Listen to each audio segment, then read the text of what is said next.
Boom, what's going on, everybody? Hey, how y'all doing? Listen, back at it one more again, special edition of In the Lab with the Professor. And alongside me, you guys know this guy, man, already. If you don't, I consider him a low country legend, also a friend. It's even not always about business. Sometimes we just sit back and talk personal. But ladies and gentlemen, let me introduce you to none other than Booker T. Peak in the building, man. Listen, we decided, hey, special thanks and shout out to Lux Cigar Lounge, man. We right here. We're not going to tell y'all which ones we're going to pick out. You guys got to come out and see for yourself what selection they have. Great staff, right? Great environment. I like it. Peaceful, quiet, right? The Rangers started not too long ago, but we said the heck with it, man. We're going to go ahead and get started anyway. We hope everybody's having a great Sunday. This was the Low Country Roundtable. We invited several to come out and join us. Some, due to the weather, may or may not be coming, may be a few minutes behind, but we wanted to get out here and let you guys know we were here. And we're going to continue on with the conversation. Youth football, who-wee, where's been the good, the bad, and the ugly. We can talk about Palmetto Stampede just for a little bit. We'll touch on it. Palmetto Stampede took a little different turn this year and went towards the AYF. Me personally, and I'll let you definitely, explain yourself if you feel you have to. But last year, this is a rebuild still for you personally and as an organization. The last couple of years, man, you've had some phenomenal success in watching some of these young student athletes who are now in high school and everything. COVID took a hit, big hit.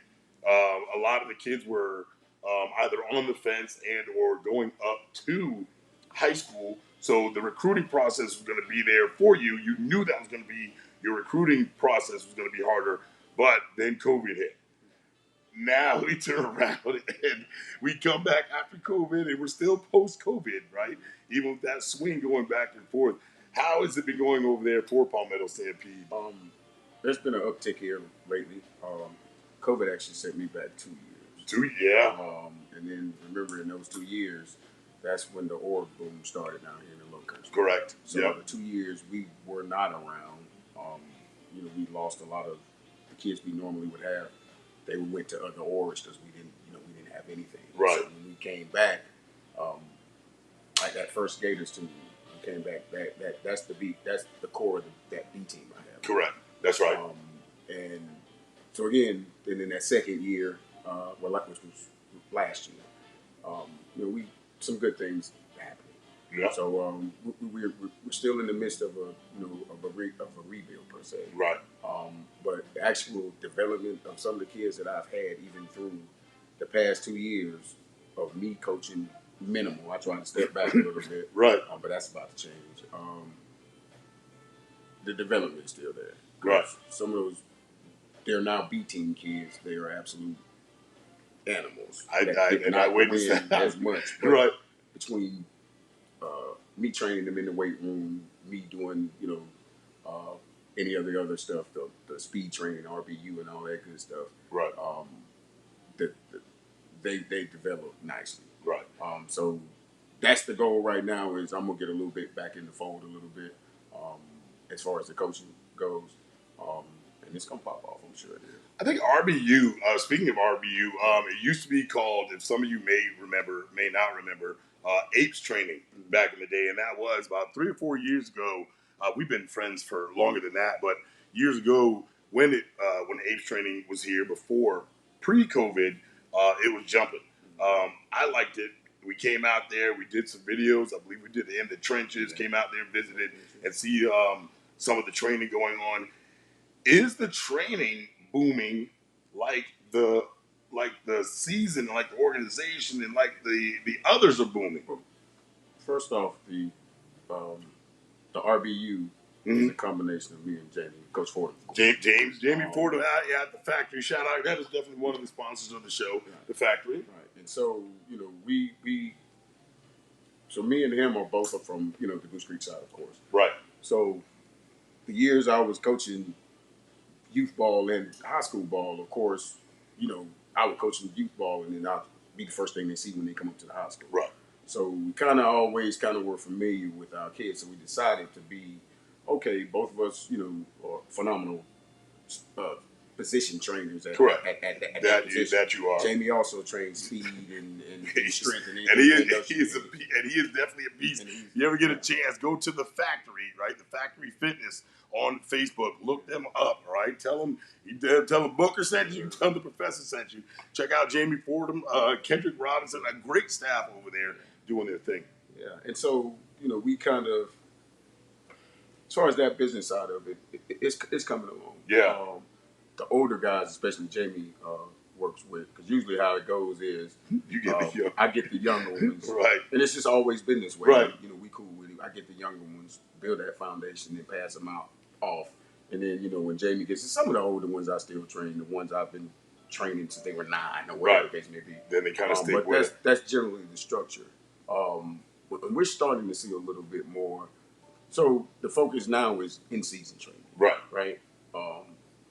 My personal belief is I don't spend my whole off season building up to a point, and in the first game I just live with whatever it was I was doing, and I don't get any better, any stronger, any faster. So we're actually trying to change that thinking. Right. Like even my young guys, they in season they lift 2 times a week. Right.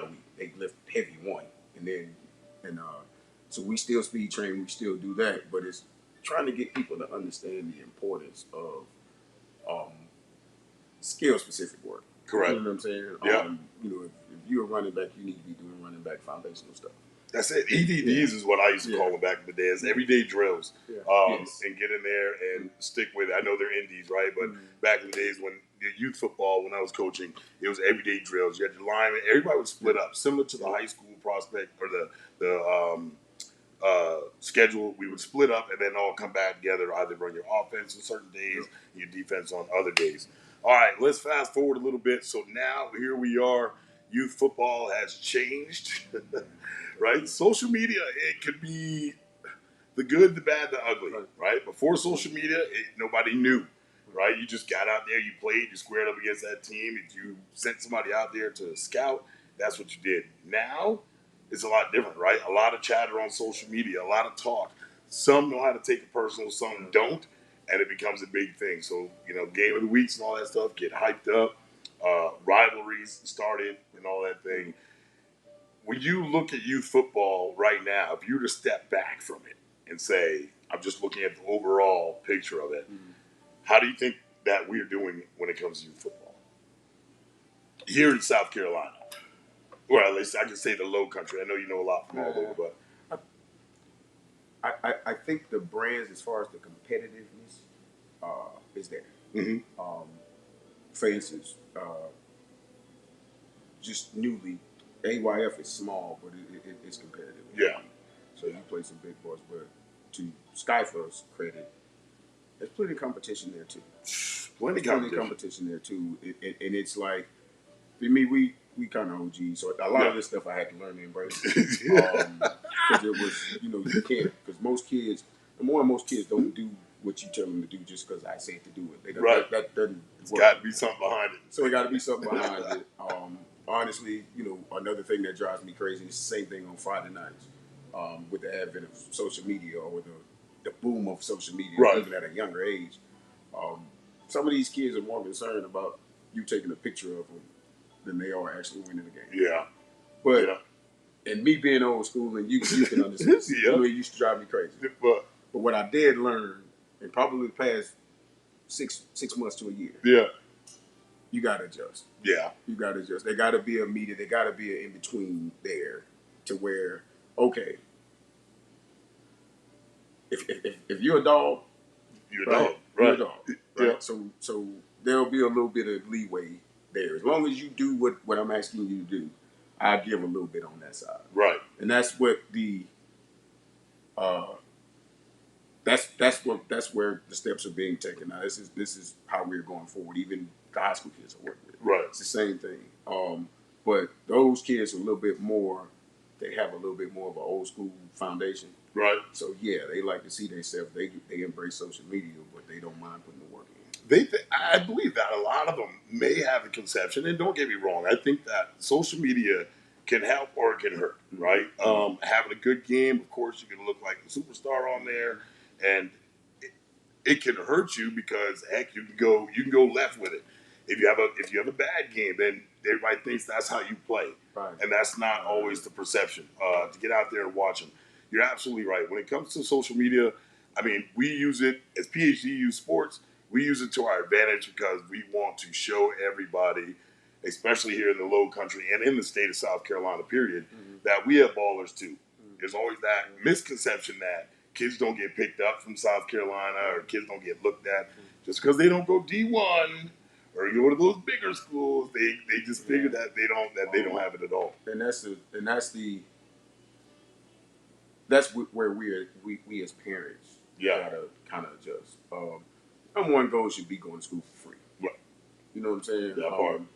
Like the transfer portal, I'm old school. I don't really too much care for it, but that's what it is. It is what it is at this point. So these kids got to take these offers and take what you get and then work that portal. That's probably the way you have to go now. So you may go in lower, but if you're like that, you know, you can get to that higher level. But as a parent, me as a parent, with me as a kid, with a kid playing college ball. That's right. And hopefully, you know, God bless my youngest, my daughter, to be able to play college sport. All I care about is her going to school. That's it. All I cared about was my son going to school. Right. The sports was extra. The that sports was bonus. Yeah, the sports is, again, like we say in our, it's just a vehicle. That's right. As long as they go to school free, that's what the focus should be. Right? Because if you really that good, they'll find.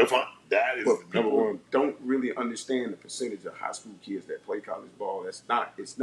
So even if you have a youth team with what you think is 10 dogs on the same team, right? Most of those kids are not going to play college ball. No, most of them won't. And that's just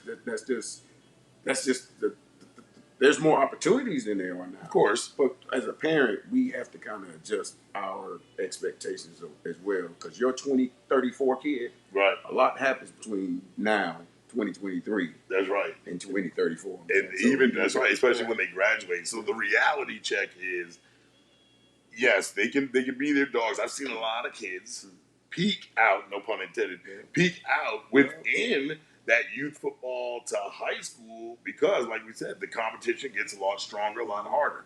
Skyfa in itself, you've been around these guys for a long time. The brand got bigger for the SEC. The league got bigger due to the SEC jumping on with the high school feeders being behind them. I mean, we say the word feeders, we know, we get it. It's not truly a feeder, but it's a program and it's something to keep these kids off the street and keep them doing something. Coaching. We've seen a lot of guys. We're not going to pick out anybody in particular.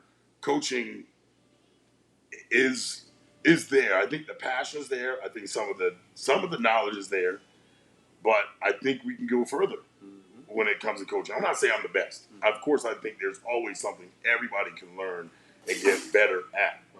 If that's your craft and that's what you want to do. So in order for these young student athletes to follow these coaches have to be up to par. Play your lane. Know your lane, right? Ride your own lane. If you're only good at the 6 and 8U, stick with that. You know, if it gets to 10s and 12s and something that's a little bit too much, then I think you stick with that too. Youth football as a whole, I think, has become a business. It's become... I know it sounds bad or to kind of put the two together, but it is. It's a business. It has to be ran as such. It has to be approached as such. Correct. There really can't be a separation of it. I mean, I learned that right, because you were doing it all. Yeah, and a lot of it was. I was just talking about my situation. Right. At one point, you know, before I stopped coaching, you know, I kind of felt like I was getting out of business. Right. Before I bought a lot of orders. You know, I'm not an arrogant guy by no stretch of imagination. Right. I just go by resume. And you look at some of the kids that I developed that you know, and some of the ones you don't even know. That's right. Because I'm not a guy that be like, hey, that's my that's kid. The I kid. did that. I don't do that. But trust me, there's every school around here has a little bit of my touch on it somewhere. Right. You know what I mean? And it's like, so I got to the point where it's like, okay, let me go focus on the business side and then the coaching side started. Because it's hard, man, to find quality coaches. Oh, yeah. Let me tell you something. And this is what it also is a misconception. But go ahead. And I got a question off of that. Go ahead. About development. Yeah. Right? Just because you win it don't mean you develop. right? So if you give me a kid, if you give me a team with 24, 30 kids on it, and there's 7, 8 dogs on it, I guarantee you I'm gonna beat you. Yeah. Every time. Yeah. Right. Right. But what do you do when you have to? And I've done it plenty of times. Right. When you have you building from the ground up, and you give me 3 years with the same kid, and then you see what that looks like. Yep. So for me, the same way we do RBU, we do when we were doing apes, when we were doing any kind of training or weightlifting. It's a long-term development. Right. You know what I'm saying? Like my baddest kids, like right now, like the group, and a lot of the ones who know, they you look at them and you're like, no way, this kid is in the 7th or 8th grade. What you don't understand is I probably had them training for at least 2 years with no weights. Yeah. Just movement. And they hated it, and but they learned how to be patient because I wasn't going to come off of it. Right. And now, man, I have 8th graders, man, that probably can lift with most JV kids. You had a couple guys last year. He was number 21. Yes. I don't do names, right? It's for the social media aspect of it, but I always remember numbers and I remember performance. There's number 21 and there was another one. It was 2 running backs. You had 2 backs. And one was playing quarterback, I believe, from time to time. It was a lot of direct snaps, but these guys were straight dogs. Yeah. Those are, one of them still 12. So yeah, it was. Yeah, sure was. Yeah. Sure and is. He's one's 13 now, one's 12. But the 13-year-old with him 21, he is probably my pound strongest kid on the team. Yeah. He's also, we got him in track program, so now we getting these kids to buy in other stuff outside of football to kind of help them just give them a break away. Sports period. But I also believe that, the best way to get better at football is to play football. Yeah. A lot of people, well, at least train. At least train. If you have that talent, well, I guess why not to cut you off? If this young student athlete has that talent, right? We're just talking about any and all sports. Has that talent in that sport, and you see it like, hey, you really have it. You could do other sports. I get it. But me personally, I would almost take that player, that student athlete, and put them in other aspects of it. Let me give you other tidbits of the game and that knowledge. Like you said, we're OGs. So there's more than I can teach you if I have that time to sit there and break the game down to you. Right. Does that make sense? Well, it does. Because I think because I see the high school kid too. I see the Thursday night kid and the Friday night kid. Right. The biggest thing about it, man, is these kids' IQ, their football IQ. Yeah. It's just not like it used to be. Not you don't have as many as it used to be. Right. You know what I mean? Because again, you remember kids ain't watching football like they used to. They're not, in an open field and you just drive by open field and there's 26 kids out there just playing. They don't do that. Right. Right. So again, going back, the way you get better at football is playing football. Yeah. Right. Yeah. But there is a time to rest. There is a time to, but on the mental side of it, you still can sharpen your sword. You know what I mean? Mentally. That's part. Yeah. So what that's why we kind of push the outside training as well. Okay. It's not banging your body. And just like again that OG thing, like there's I guess you could say there is an opening for these kids to actually do more sport and skill specific stuff. Right. Right. Because you got to think about it. There are no more 2-a-days in high schools. There's no 3-a-days. Most high schools, some high schools don't hit all week. Right. That's where the game is. It's a lot of, I don't know what it's analytics. I don't know what it is, but a lot of them, a lot of shells. Here it's hot down here. Getting into September maybe. Right. So there's a lot of days you can't even go outside because it's too hot. They'll call it. They go out there and they test here in South Carolina. For those listening, that might be all around. And they might be happening in your area. They go out there and they will check the temperature of the field and, in the air, the whole atmosphere and tell you, hey, Coach Booker, you can do practice, but you can only do helmets. And you got about an hour, and then that's it, and shut it down. I even didn't know this. I'm telling you, this is some new stuff that comes up with this turf, and everybody putting in the turf nowadays. Listen, they test the temperature of the turf and tell you, nope, you can't. Either you can't be on the field, or you're gonna have to take more breaks in between. Just learned that not too long ago. See, you're talking about learning the new stuff that's coming up, and I'm like, ooh, the turf. Like you checking the temperature of the turf. The turf gets over, I believe it's 100 degrees, anywhere over 95 or 100 degrees. Then they're going in there either A, shutting it down, or they're all over it when they're taking the breaks, which is a good thing. Don't get us wrong. Now we say that, like we said, we're old school, but it is all about safety at the end of the day. You spoke on something a minute ago when it comes to quality coaches. If there's something that you would like to see in a coach, not necessarily for your organization, but as a quality coach, give me at least 2 or 3 characteristics that you would put in that category. Number one, your willingness to learn. Right? Man, so I've been coaching football in some capacity. This is 24. Cool. My 24th year. Okay. I've coached high school and youth at the same time, 13 of those 24. Right. Right? And it's like, I don't know everything, man. I constantly, the amount of clinics and the amount of stuff, you would be amazed even to this day, as much of that stuff as I'm trying to take in and try to always learn. Right. Find better ways to do something. You know what I'm saying? Yep. But a lot of guys, man, they're not willing to be coached. They're not. So it's kind of like being coached. So it's like sometimes you have to coach the coach. Yeah. Right? Yeah. Right? So there are things in place that nothing's on autopilot because you still got to have relationships and this, that, and third. Right. But to have a good base, man, you still need to be aware of some things and this, that, and third. And for me, whether you coach 24 years or 1 year, if we're having a conversation, I'm going to look to try to learn something from you. Right. Right. Or look for you to say something or do something a little bit different to me. Right. But even if it's something that I wouldn't do. Yeah. Like, you know what I mean? I listen to it, but yeah, I'm not doing it. You know what I mean?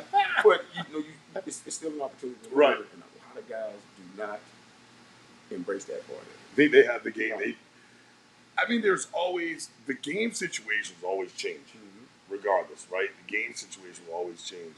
So I think that coaching clinics, even if you do it amongst yourselves, right? So nobody from a different organization may or may not want to come to Coach Booker just as not Palmetto Stampede, but just take the OG Coach Booker. If they knew some of the stuff that I knew, and I probably just know half, if they knew that, they would come and sit down and have a conversation. Just say, hey, man, sure would love to pick your brain on some stuff. Let's go sit down. Yeah, me and a couple coaches. We'll treat you out to lunch. Let's go meet at a wing spot or something like that. We're not going to shout at anybody's wing spot because they don't pay. Let's wing spot and sit down and have lunch and let's kick some game. They won't even go that far. Like in your own area, you can actually take the OG, pick his brain, and it don't have to be the winningest coach. Booker has a lot of wins, a lot of trophies. You can't take no more trophies home. And this Pete says, no, you ain't got no more room for it. So you can't take no more stuff home. But let's get the knowledge. Let me not only just be your friend and be, we're business partners at time from time. We business partners for like 10 minutes and then we right back to friends always. But you take that and you go learn the position, an offense, even if it's something that somebody else wants to run. They won't even go to that length. It's tough, and it's like, and us older guys, we could all sit in the room. We all say the same things. Yeah, I talk to some of the older guys, and it's the same thing. The way, they practice, it's different. It's not, you know what I mean. And then you get in the game, and it's like, okay, well, why are you surprised? You practice a different way with, you know what I'm saying? So, practice the way you play, period. And so that, and the number 2 thing is it ain't an advent because it's always been this way, the daddy ball thing. Yeah. Which so to his defense first. Mm-hmm. You can go the other way too, because I did. Right. If I promise you, if I would have just focused on my own kid. Yeah. Those years when he was coming up. Yeah. It might have been a totally different situation. And it's like, but I went the other way, because I was so concerned about, hey man, I don't want it to look like I'm playing daddy ball. Right. So I always kind of put him in a position to where you ain't the guy, but they know you're there. Right. You know what I'm saying? And he kind of flourished up under that. But if I had it to do over again, I'd just be straight down the middle with my kid. Right. It's got a lot of guys which I don't understand, and it might be because I'm a trainer. But just like I said, I played college ball as well, so it's kind of like, I took personal responsibility for the development of my kids. So right. A little different. So I'm not gonna give him to a coach and be like, hey, do what you do with my kids. But that's just because I'm a coach and I'm a trainer as well. So it's like, okay, first off, that's my responsibility. Right. So if I got to take you somewhere else or somewhere that I'm willing to do that. Right. But a lot of it, man, is like the family bonding time. Man, I do that at home. I wouldn't come out and do that with 15, 16 other kids in front of them, making my son the quarterback. Yeah. You know what I mean? You're absolutely right. But so it's a line you got to walk there. Right. Right. But the guys who go the other way, I don't understand because my kid lives with me. Right. I got full access to him. I don't have to the hour and a half, 2 hours I come out to practice. Right. It's minimal. That's nothing. Right. So I don't have to do that. Work should have been done before we got out of it. That's true. During that preseason. But you see that a lot. You see a lot of that word being thrown. Oh, they play daddy ball. Yeah. Whatever the case may be. But you have to be inside of it to understand or to know that situation. Because I do know some dads who kids are really good. Yeah. It is not a daddy ball thing. That's just the best. If they are that good, I'm giving them the ball. Mm-hmm. Yeah, I'm letting them play the defense, whatever position. Mm-hmm. That's another thing, right? Especially with the younger ones, guys are out there, looking for that position. You can teach them certain things, and whatever they're grasping onto, the majority of it is running the ball, keeping the ball tucked high and tight, the lean forward, shoulder over toes. I'm talking too much, y'all. I'm teaching y'all something, but it's either that or defense. Yeah. Maybe the kid just doesn't, he can't hold the ball. He always fumbles. Defense, he likes to hit. He wants to be aggressive. Then maybe that's his position. Find that early. It might be one or two. I know there's some teams and some organizations that, hey, these kids are that dog. They play both sides of the ball. There's nothing wrong with exactly what you said. And just being the dad when it's time to be dad, being coach when it's time to be coach. But if you put that dad training in, you're going back on the background and say, I'm going to train you off campus. I don't have to come to the field and now we're going over all this stuff again. I might use you as an example because we do it at home. And I'm trying to show these other kids how to do it. And even better, it might be just a little bit more influential if that young student athlete or older student athlete already knows how to do the drill and can now help another one on how to do it. Now you've trained your child, you trained your student athlete, but now, believe it or not, you've touched a couple others because that's his buddies, that's his friends, and all that other stuff.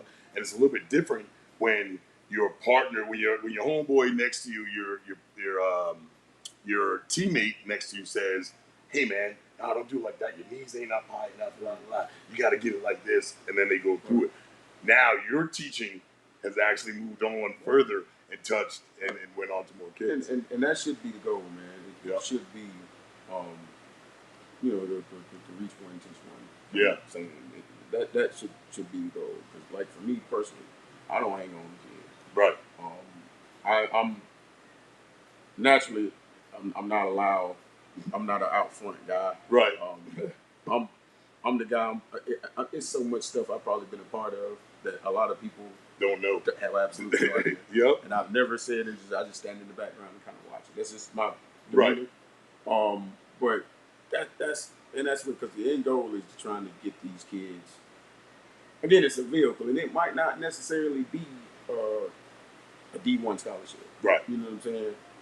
It just might be using football to create solid humans, man. You know what I'm saying? Solid kids who can actually come back and maybe affect their own community. So eventually, because I was close to retirement. Right. You was close. I was like, man, because I blame the kids like a lot of us do. Right. It's kids. This generation. And I had to remember, us as parents, well, I'm not that generation. But right. Younger, this generation's parents, it kind of started there. Yep. So the adjustments have to be made there. There's a different mentality and approach to things, so it trickles down to the kids. So it's kind of like, it's hard for us as a coach. I'm trying to enforce something that ain't never really been there. And you go home and do whatever it is you do. And anyway. And that part of it was kind of like, I don't know if I want to do this anymore. But then it was like, I just want to be a solution. Right. I don't want to keep complaining about, hey man, this is a problem. I just want to be able to kind of affect kids. And I think that's our job as coaches, man. It's more like my biggest success story. I got some dogs playing college ball right now, but the biggest ones is kids don't even play football anymore. Right. You know what I'm saying?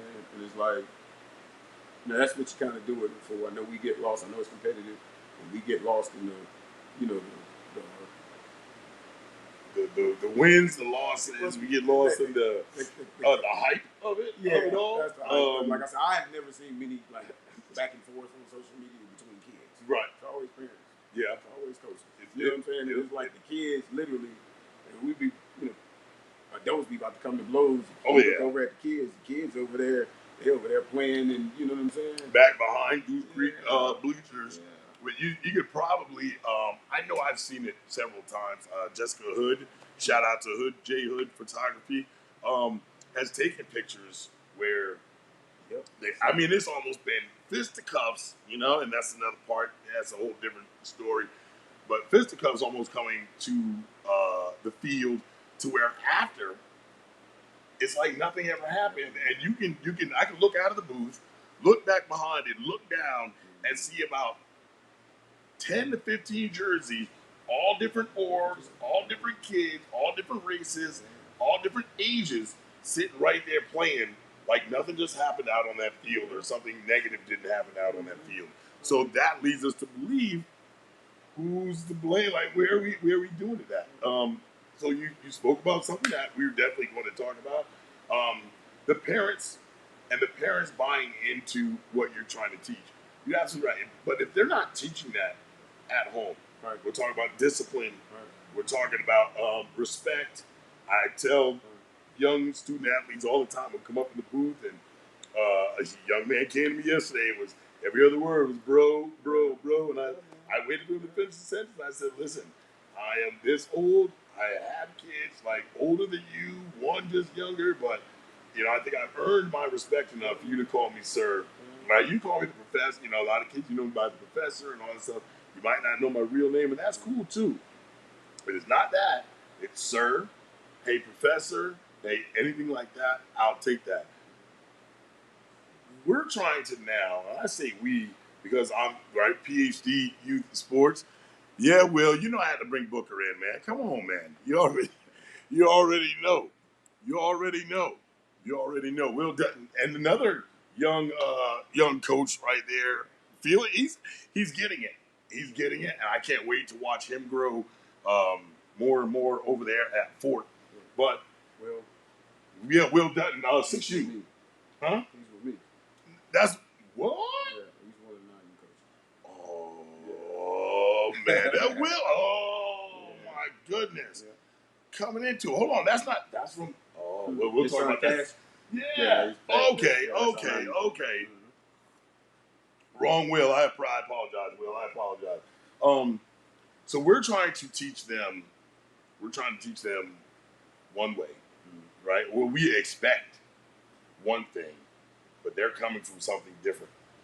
Maybe the parents don't believe, and it's at home. That's your business. You don't believe in a punishment and things like that, or you just take away the PS5 or the X1, and that's enough for you. Go sit in timeout, no TV, and stuff like that. We grew up totally different. I still practice that at my house, but what is at least the lean-to? I'm not going to say the fix, because there's not an instant fix. It takes time to do that. What is the lean-to? What do we have to do? Where's our starting point to try to get some of these parents to realize, hey, what we're doing isn't necessarily wrong. It might be a little different, right, but I still need you to buy into like what I'm saying we need to try to practice. That's what I'm searching for too, because this is what I preach to my kids. Yeah. Especially the older ones, the ones going into high school.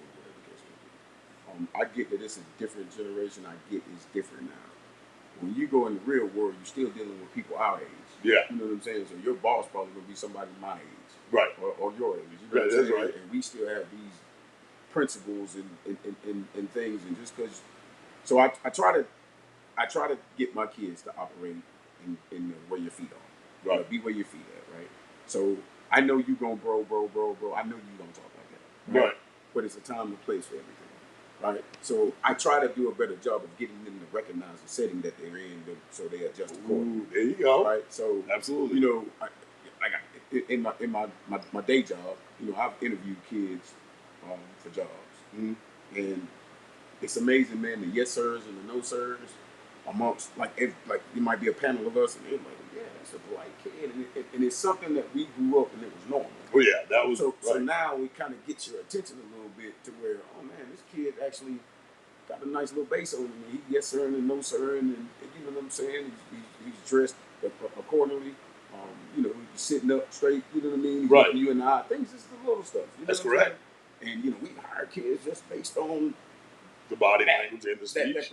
That whole perception is everything, or that first encounter you have with somebody, what I'm gonna think about you. And it's like, so I try to get these kids to be like, look, I know, yes sir, no sir is not it's not being submissive, man. It's just a respect thing. You know what I'm saying? It's right. Like, man, I could absolutely not like you, can't stand you. Right. But yes sir. It's like the ego ain't so big. You know what I'm saying? Yeah, it's the like respect part. Again, I'm gonna show respect to get respect, man. That's it. And I'm just and just kind of the teeter off, and I give you a perfect example. Who has it the worst? Teachers and administrators.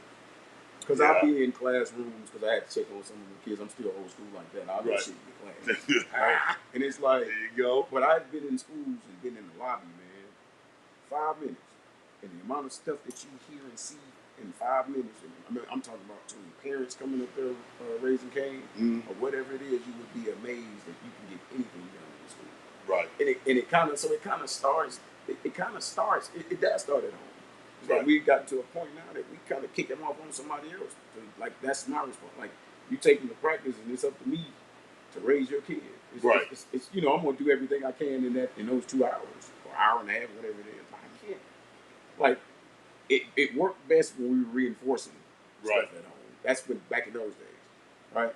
But now you almost have to instill, and it makes it kind of tougher. But I'm game. You know what I mean? I'm gonna try to do whatever I can do as long as I can do it. You know what I'm saying? I mean, the older I get, it's less. It's less big. And it's unfortunate, but there are some things that I will walk completely away from. Right. You know what I'm saying? For the sanity. For the sanity.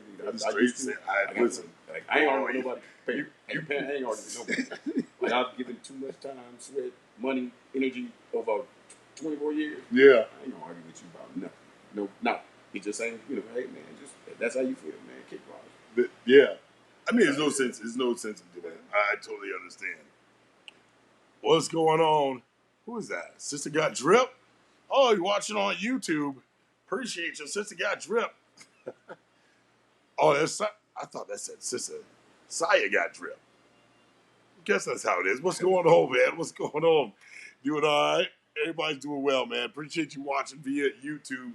Hey, listen, what we're going to do, we'll take a pause for the cause. We'll bring it right back. All right? We're coming right back. Don't go nowhere. Give us 2 minutes. We're right here at the very own Lux Lounge. Lux Lounge in the building. Let me put this up for you. Bam. All right, we'll be right back.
Boom. All right. And just like that, ladies and gentlemen, back at it once again. Hey, listen, second part two, sitting here with the one and only Coach Booker T. Peak, straight out of Goose Creek. You just want to say you represent Goose Creek and a whole. This guy's been doing a phenomenal job.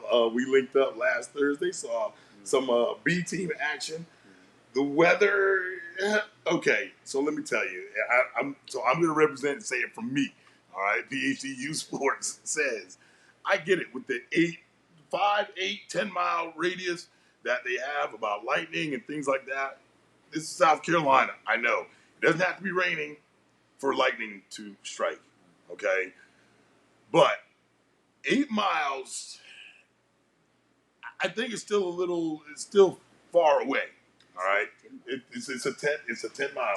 It's a 10, and I think 10 miles is still far away. Nobody walks it, nobody runs it, I get it, but safety comes first. Unfortunately, they had to cut it at halftime. By the time halftime was over, when we went to come back, or when you guys went to come back on the field, they were like, lightning's within the 10 miles. We had to stop. We paused. Of course, we waited the 30 minutes. And right about at that 35, 40-minute mark, when we were gathering instructions on getting ready to let people back in and back on the field, time was an issue. And I know a team had came from out of town, a couple hours away, right, from Columbia. So there was no sense in trying to get back at it. But we will be back next Thursday to see these guys perform again. Now that you've taken some of these younger student athletes and now you see them growing and developing, we talked about the mannerism, the characteristics and things like that, the yes sir, no sirs, and everything. Does the football aspect of it go up with them? Or it's a certain percentage that lose. I don't want to say peak out. What do I want to say? We've had a lot of kids. I don't say fall off. The word fall off. They get distracted when it comes to football or sports. Period. A lot of kids that you might have coached in youth football turn around and get distracted going up there and taking a left turn in life. Period. Whether it's at home or at school or something like that. Right. What's the biggest challenge on getting them back to where you like, to bringing them back in? Well, my personal approach has always been when you get a kid and that's him. Yeah. One of them kids. Yeah. The first thing I look for is what you don't do well. Right. Right. So if it's an attitude thing, if it's if it's another issue, I address that first. Right. Right. So it's like, okay, well, yeah, the strongest kid out here was attitude horrible. Well, that's what I'm gonna work on first. Right. And it has to be a standard set that this is what the rule is.